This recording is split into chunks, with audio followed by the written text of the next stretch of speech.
জামায়াত ক্ষমতায় এলে দাবি আদায়ে জনগণকে রাস্তায় নামতে হবে না বলে মন্তব্য করেছেন দলটির আমির ডাক্তার শফিকুর রহমান। বান্ডেল থাকলে প্রতি সেনমানিতে টাকা বাঁচবে। বিকাশ সেনমানি বান্ডেল কিনে জিতুন প্রতি লেনদেনে। সকালে রাজধানীর কাকরাইলে ডিপ্লোমা ইঞ্জিনিয়ার্স ইনস্টিটিউটের এক আলোচনা সভায় এই মন্তব্য করেন তিনি।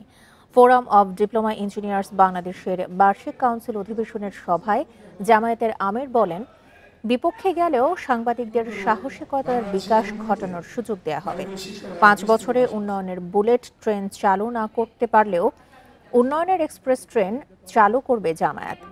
আয়নাঘরের মতো সংস্কৃতি আওয়ামী লীগ সরকার শুরু করেছিল বলেও জানান জামায়াতের আমির।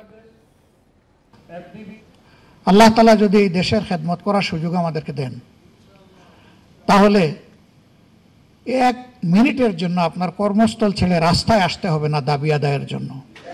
যে শিক্ষা মানুষের মধ্যে অনৈতিকতা সৃষ্টি করে, মানুষকে করাপ্ট বানায়, মানুষকে একটা ইতর প্রাণী বানায়, আমরা ওই শিক্ষা দেব না।